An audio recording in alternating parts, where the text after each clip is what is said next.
Donc bonjour, cette vidéo de Surfacic, de l'atelier Surfacic, donc on va y tourner, va nous permettre de dessiner ce flacon. Alors contrairement à l'avion, ce flacon là va être dessiné à partir d'une mise en plan. Et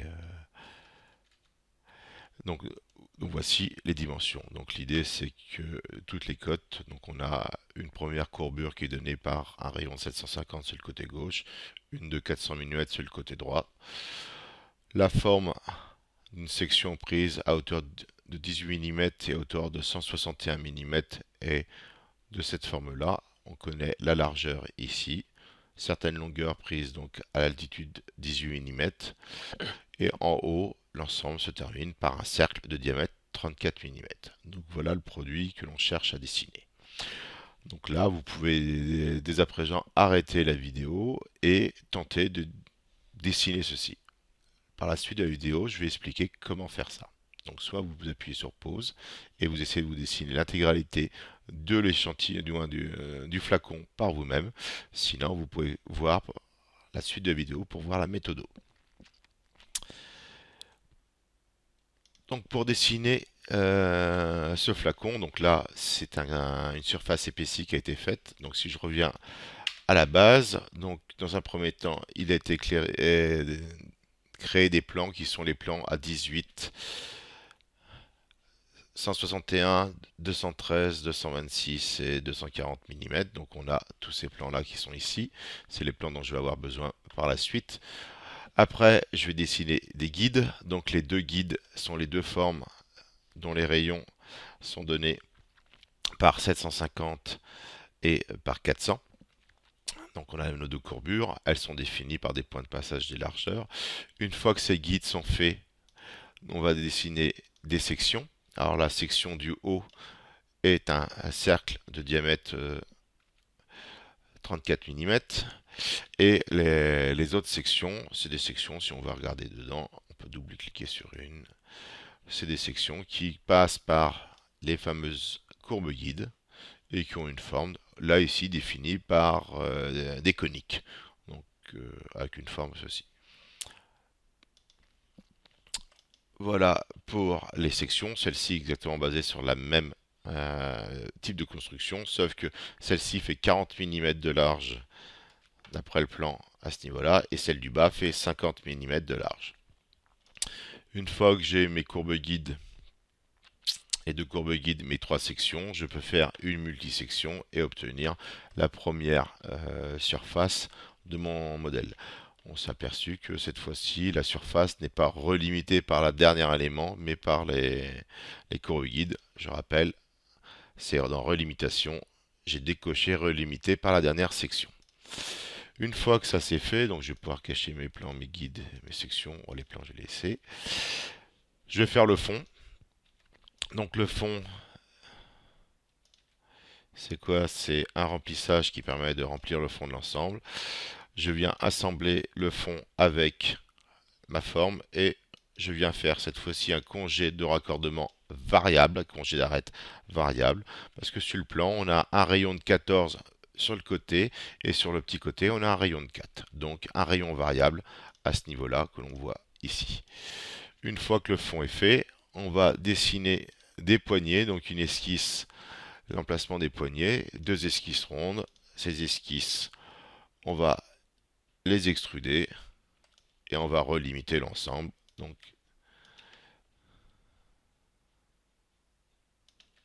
ce qui va permettre d'enlever les deux matières qui sont là. Une fois que ça c'est fait, on va dessiner le goulot. Alors le goulot, c'est quoi? C'est d'abord une esquisse, une extrusion et le remplissage qui permet de faire le lien avec l'autre bouteille. Une fois que tout ça est fait, je l'assemble. J'ai quelque chose qui ressemble à ceci. Cacher les plans. Et une fois que ça c'est fait, on va simplement faire des congés d'arête un peu partout d'un congé de 2 mm ici. Et une fois que ça c'est fait, je peux faire une surface épaisse de ma bouteille, de ma surface pour obtenir la bouteille. Donc voilà pour la partie méthodo. Donc deuxième possibilité, c'est que vous arrêtez maintenant de regarder la vidéo et vous le faites entièrement par vous-même. Donc, je vais créer un nouveau fichier. Je vais l'appeler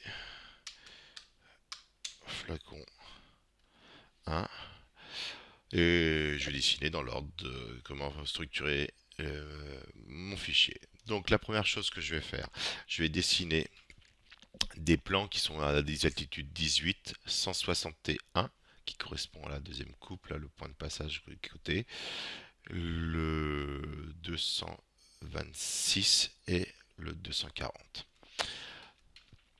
Donc on y va, premier plan, décalé, 18 mm.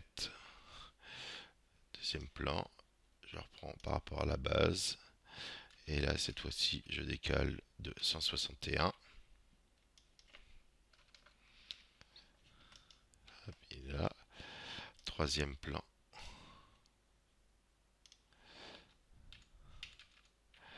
161, on a dit après 226 et 240.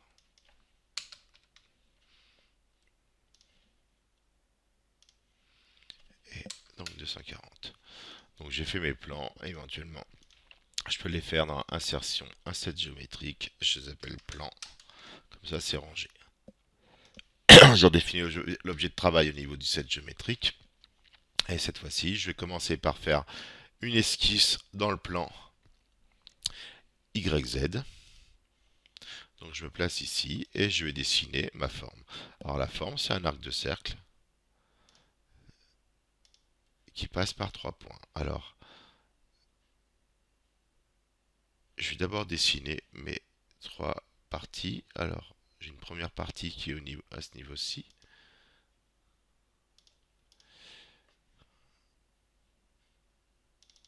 J'ai une deuxième partie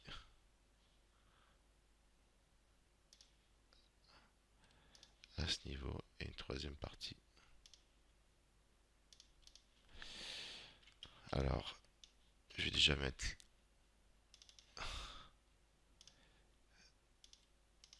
les 3 lignes que j'ai construites en coïncidence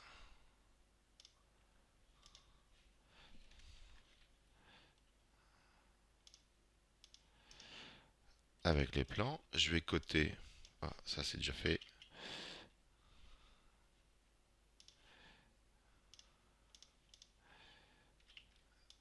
Donc ici, c'est la dimension que j'ai à ce niveau-là, donc ça va être 34 mm, la distance.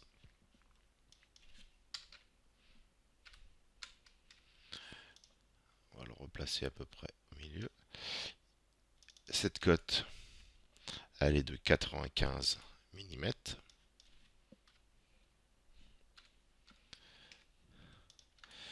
Alors, et on voit qu'il y a une cote de 14 prise entre le centre de la section ici et le centre du goulot. Donc comme ceci. Donc celle-ci, on va mettre le goulot centré dessus. Alors pour ça, je vais dessiner un trait perpendiculaire qui passe par le milieu du segment. Et je vais faire la même chose en bas. Je vais faire un trait perpendiculaire donc, qui passe par le milieu et perpendiculaire. Ce trait coïncident avec l'origine.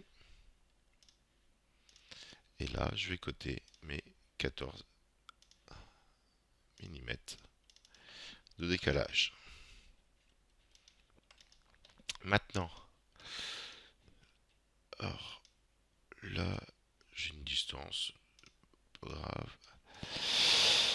Je ne sais même pas si je vais m'en servir, on verra plus tard. Je vais faire mes arcs de cercle qui passent par 3 points. Alors, ça passe par ce point-là. Là, je chope l'extrémité, ça va passer par ce point-là. Et je le fais un peu plus. Je vais le mettre coincé le plan de l'origine en bas, mais qui passe par l'extrémité. C'est le petit point bleu qui est juste au-dessus de la souris, là, 1 cm au-dessus. Donc je suis coïncident ici, là. Ça, c'est mon premier arc de cercle. Et je vais faire la même chose de l'autre côté.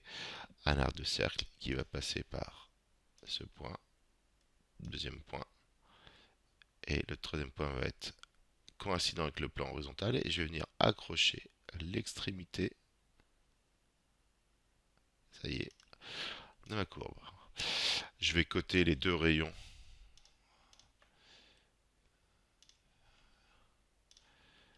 ensemble. On voit que l'esquisse est totalement verte, donc c'est bien. Je vais prendre la cote 750 à gauche et 400 à droite, donc 750 et 400. Et donc moi la seule chose qui m'intéresse c'est ces deux lignes là, donc tout le reste je vais le passer en trait de construction. Alors le plus simple, je vais tout passer en trait de construction, en pointillé, et je vais prendre mes deux courbes qui m'intéressent avec la touche contrôle et je vais les repasser en trait fort. Donc si je sors de l'esquisse, j'ai deux traits qui sont mes deux courbes guides qui vont me servir pour créer la forme de mon flacon. Maintenant que mes courbes guides sont faites, je vais créer sur le plan supérieur ici une esquisse. Alors cette esquisse c'est quoi? Ça va être un cercle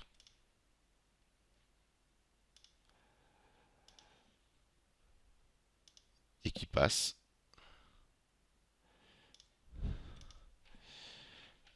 par le point de la courbe guide. Coïncidence, l'ensemble est vert et je dois forcément passer par l'autre, sinon c'est que j'ai mal construit mes deux courbes guides. Donc ça sera la section du haut. Pour la section intermédiaire, je me mets sur ce plan-là, je vais faire esquisse. Et de la même façon, alors là je vais construire quelque chose à partir de courbes coniques. Donc je vais déjà prendre les deux intersections avec le plan d'esquisse. Donc là je vais créer deux points. Maintenant je vais créer un rectangle qui passe par ces deux points. Donc centré. Donc je vais mettre une première coïncidence entre le point jaune et un côté. Entre l'autre, clic droit, coïncidence. Donc ça va être la dimension, elle est pilotée par l'esquisse, et je vais pouvoir coter la largeur qui est égale à 40 mm d'après le plan. Donc voilà la forme dans laquelle je vais dessiner ma géométrie. Alors pour dessiner ça, je vais utiliser la fonction conique. Alors on s'aperçoit qu'avant de faire la conique, je vais quand même dessiner deux traits qui sont intéressants. C'est le trait qui passe par la moitié, horizontalement et verticalement.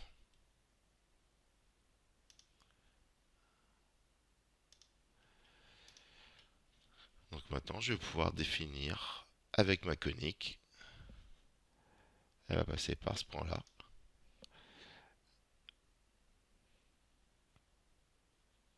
Par ce point ici. Alors, on va la refaire. On va d'abord faire une conique. Donc, un point. Alors, oui.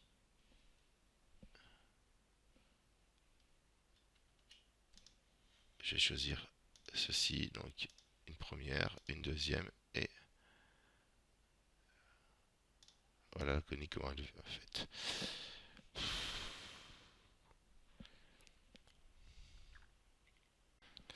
Donc la définition de la conique. Alors j'ai dessiné mon cadre, les médianes. Donc là je vais choper l'extrémité. Deuxième point pareil. Et le troisième point, l'angle ici. Et enfin je vais définir le quatrième point pour avoir la forme qui me convient. Une fois que j'ai fait ça, je sélectionne et je vais faire une symétrie par rapport à l'axe vertical. Je sélectionne les deux et cette fois-ci je vais faire une symétrie par rapport à l'axe horizontal. Une fois que tout ça est fait, je vais tout passer en trait de construction, sauf le contour qui m'intéresse. Et après, pour avoir la forme, donc il y a un point ici, et je vais pouvoir modifier ce point-là pour avoir la forme qui m'intéresse.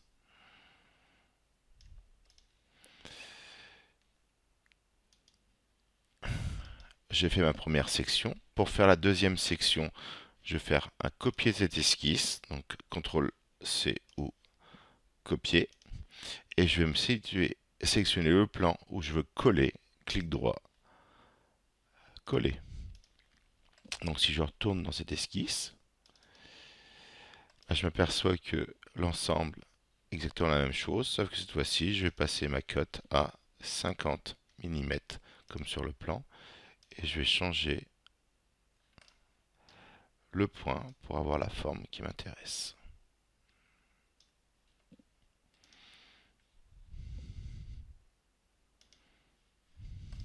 Voilà l'ensemble. Alors là, je vois que la forme de la conique pourrait varier, je l'ai fait à l'œil. Alors une façon de le faire un peu plus propre, ce serait de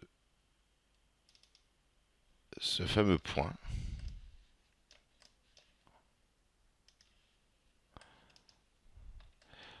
le point qui est ici, alors, et là, je vais le mettre sur la diagonale. Donc, je vais créer une droite qui passe intersection des deux intersections et de l'angle. Je la mets en pointillé. Je vais mettre le point coïncident avec cette droite-là. Je vais coter la demi-diagonale. Alors là, l'ensemble passe en violet parce que je suis surcontraint, donc je l'ai défini en tant que mesure.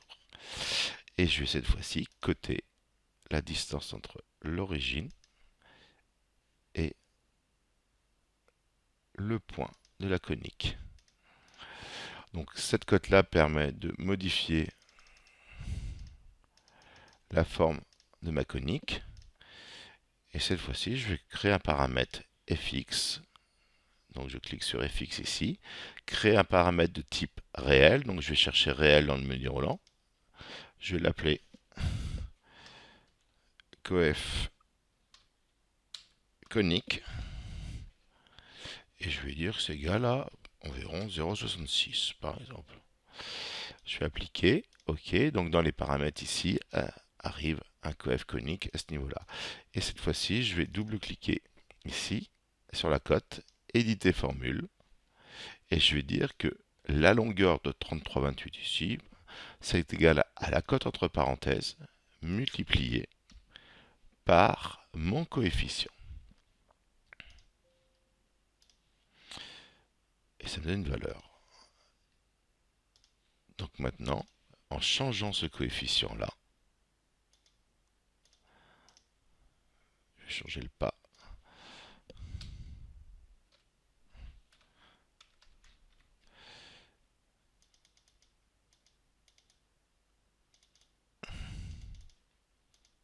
Je vais changer la forme.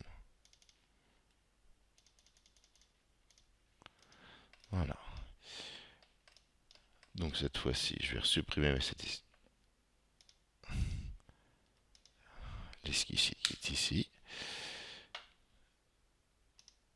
Et je vais refaire mon copier-coller. Copier l'esquisse. CTRL-C. CTRL-V. Comme ça, je suis sûr. Je vais changer la cote de 50 mm ici. Je suis sûr qu'en changeant ce coefficient, 0,7, j'aurai mes deux sections qui vont changer avec exactement la même forme. Donc là, je mets un coefficient de 0,8. Donc maintenant que je suis là, je vais pouvoir faire ma multisection. Donc pour cela, je sélectionne multisection ici. Je sélectionne mes trois sections. Je peux faire un aperçu pour voir ce que ça me donne. Donc les points de fermeture ici ne sont pas forcément calculés de façon judicieuse. Si je rajoute les courbes guides, alors là, je ne peux pas sélectionner une courbe guide. Les deux sont sélectionnés. Donc je vais faire un clic droit, créer une extraction. Et je vais extraire un côté. OK. Aperçu. Donc là, on voit que ça se fait. Et je vais faire la même chose. Donc ajouter, clic droit, créer une extraction, je vais extraire la deuxième. Alors je suis obligé d'extraire un côté puis l'autre parce que les deux courbes guides ont été dessinées dans la même esquisse. Aperçu. Alors le point de rebroussement, c'est dû aux extraits au point de fermeture que je vais supprimer.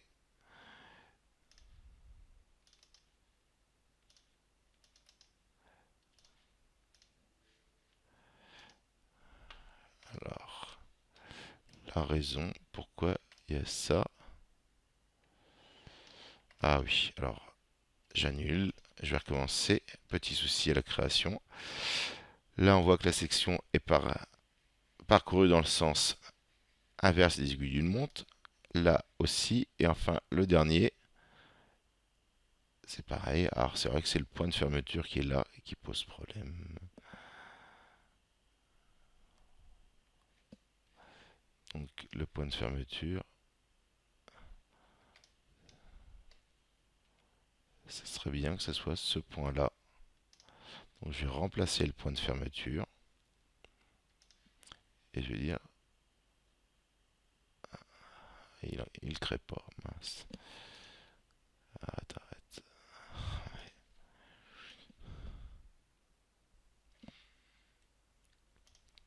Donc je vais sélectionner ma première section, la deuxième et la troisième. Alors là, que ma section est fermée, on voit qu'il a créé des points de fermeture. Le point de fermeture 3, c'est celui-ci. Donc si j'agrandis ma fenêtre, il me dit que c'est le sommet 2. Le point de fermeture 2 est ici. Et on voit que le point de fermeture 1, il l'a créé ici. Donc si je fais un aperçu, on voit que la surface est twistée. Donc dans un premier temps, avant de mettre des courbes guides, je vais modifier la position du point de fermeture de la section 1. Donc là, je vois que c'est un extrémum qu'il a calculé, parce que c'était un cercle, il n'y avait pas de point caractéristique. Donc je vais faire un clic droit dessus, éditer l'extrémum. Et là, l'extrémum, je vais dire que c'était vu comme j'ai dessiné mon système, je vais prendre le maximum, je vais reprendre un point qui va être au-dessus.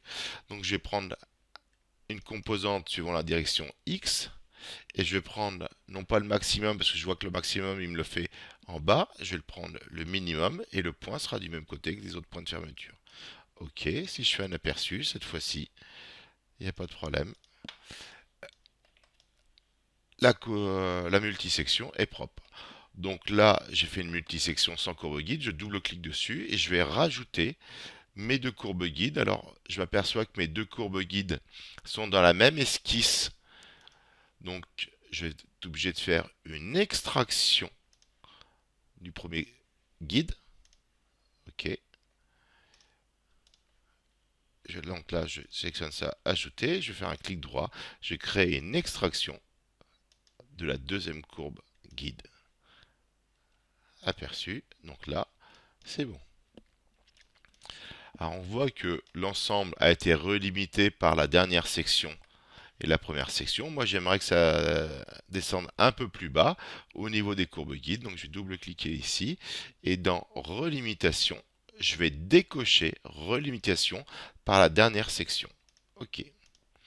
Donc ça y est, là j'ai la forme de ma multisection. Je vais arranger un peu l'ensemble. Ça, je vais le changer de set géométrique et le mettre avant ça. Et je vais mettre toutes mes esquisses dans un set géométrique que je vais appeler guide section.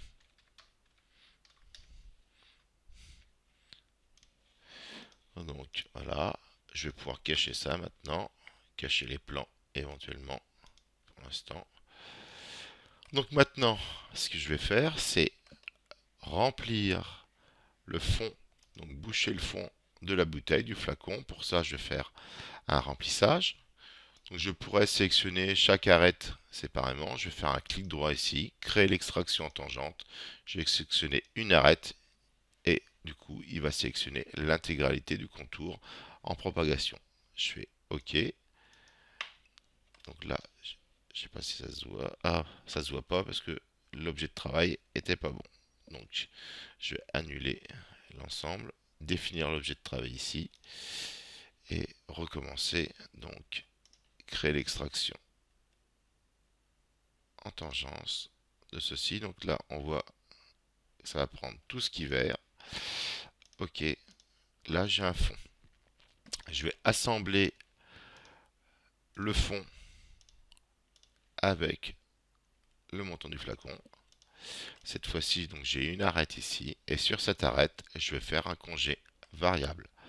Pour faire ce congé variable, donc troisième icône ici, donc qui est caché derrière tout ce qui est congé, le troisième congé variable.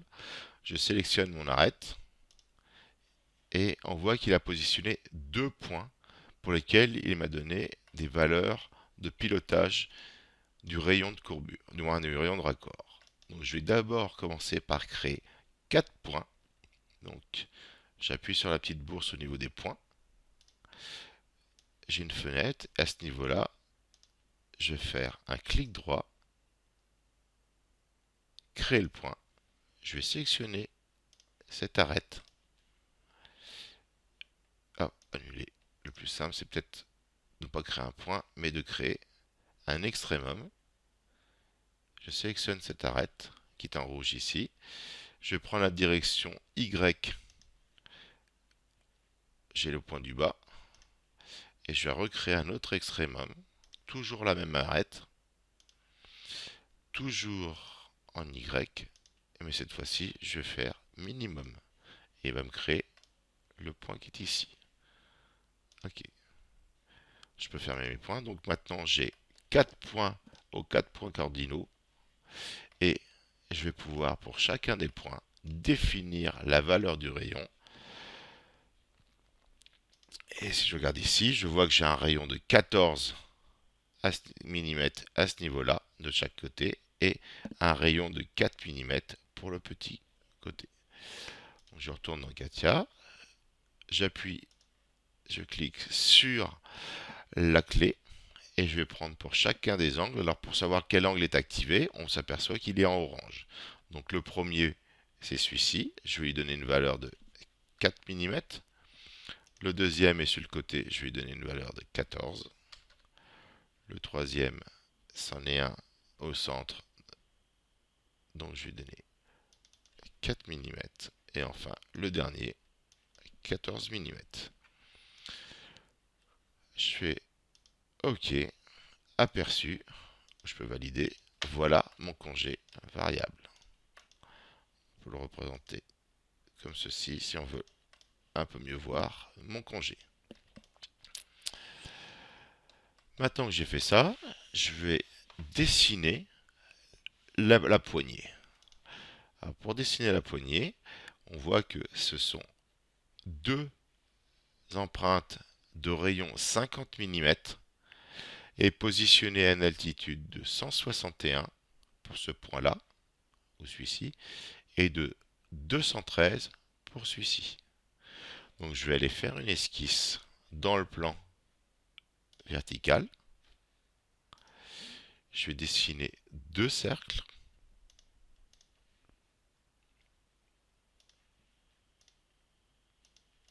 Ces deux cercles vont avoir un rayon de 50 mm.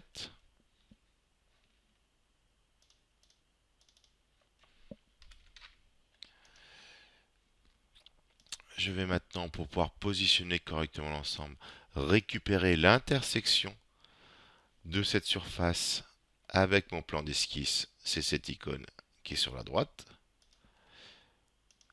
Je vais faire la même chose pour la deuxième surface, deuxième intersection. Donc si je cache, clic droit, cacher, afficher, je cache l'ensemble. Donc je vais pouvoir positionner l'ensemble comme ceci. Donc je vais dans un premier temps créer 4 points qui vont être les intersections.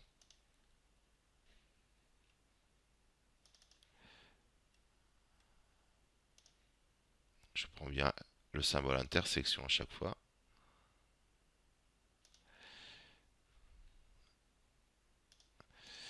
Donc on voit que j'ai bien créé des points qui étaient les intersections. Là et là. Je vais créer deux droites en construction qui vont relier les deux points. Première droite et la deuxième. Ces deux droites, je vais les positionner à l'horizontale. Et je vais pouvoir coter mes deux codes de 161 et 213 mm. Donc,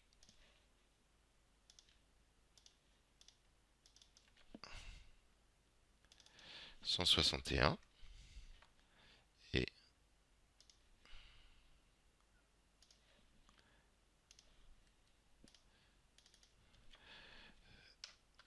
213 mm. Donc là, j'ai bien positionné mes deux cercles conformément au plan. Je vais tout sélectionner pour passer l'ensemble en traits pointillés et je vais ne garder que les deux cercles que je vais passer en traits construits. En arrêt vive, je sors de l'atelier, je raffiche mon flacon. Donc maintenant, je vais relimiter cette géométrie-là, cette surface, par une extrusion générée à partir de ces deux cercles. Donc pour ça, je vais faire relimitation. Donc attention à la différence entre coupe et découpe et assemblage. Donc je vais faire un découpage-assemblage. La première surface, c'est ma surface du flacon. La deuxième, je vais la créer. Donc je vais créer... Alors je ne peux pas faire extrusion ici. Petite astuce, je vais créer la jonction d'une extrusion. Donc je vais sélectionner mon esquisse et je vais relimiter ma surface.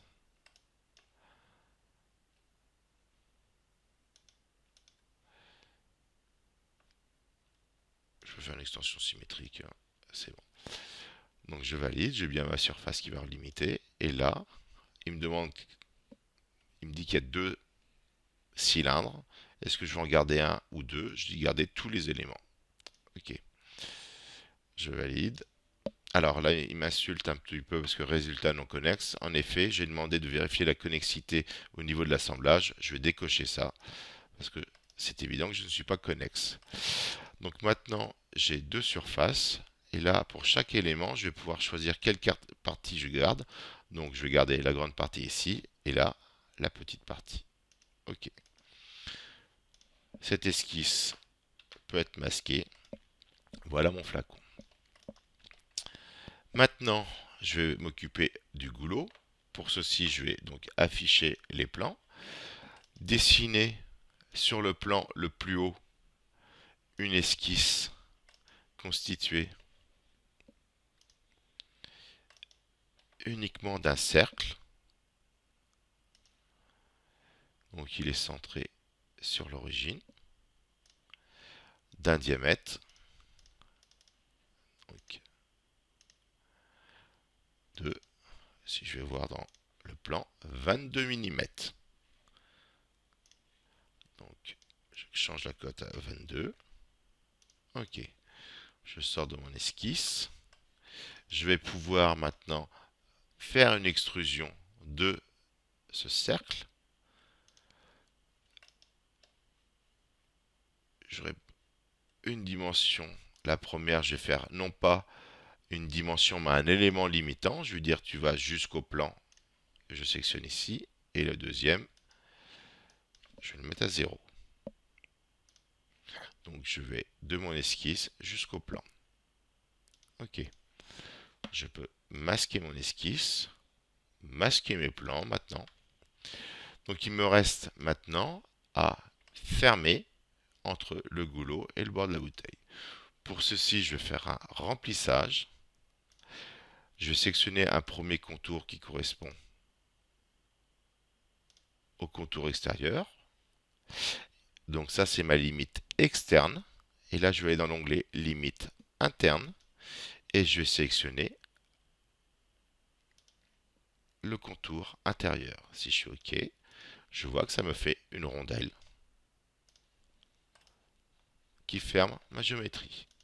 Une fois que j'en suis là, je vais pouvoir assembler tous mes éléments, le flacon la petite collerette et le bout de tube. Si je fais OK, on s'aperçoit que je cache tout. Tout est rempli dans le remplissage. Tout est assemblé dans l'assemblage. Et maintenant, il va me rester à faire un congé. Donc cette fois-ci, ce n'est plus un congé variable, mais un congé d'arête. Et je vais sélectionner mes différentes arêtes. Donc je vais sélectionner première arête, deuxième arête, l'arête extérieure et l'arête intérieure.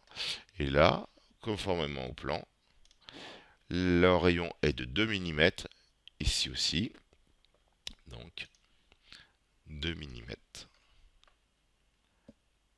aperçu, OK. Donc maintenant j'ai un congé qui est assemblé, parce que à ce niveau-là j'avais mis coché assemblage. Voilà ma surface. L'ensemble est terminé. Je vais pouvoir ranger un peu l'arborescence. Donc le remplissage, l'assemblée, ainsi de suite, ça c'était le fond.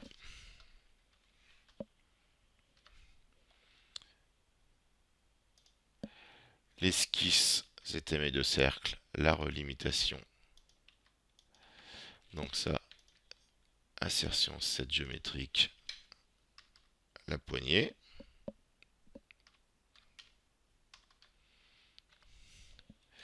Et enfin,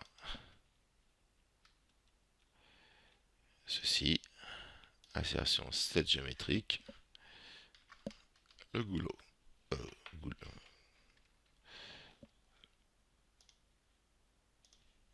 Le goulot. Donc je peux quasiment tout cacher, hormis mon congé ici. Et éventuellement, si je veux transformer cette surface en un volume, je pourrais utiliser la fonction surface épaisse. Je sélectionne l'ensemble. Je vais mettre de la matière à l'intérieur d'une épaisseur de 2 mm aperçu. Ok, alors là on voit rien parce que je n'ai pas dessiné ça au bon endroit. Définir l'objet de travail. Épaisse, je sélectionne, j'inverse la direction, 2 mm, un aperçu, et on voit que si je cache ma surface jaune, j'ai un produit avec une épaisseur. Voilà pour cette vidéo. Merci.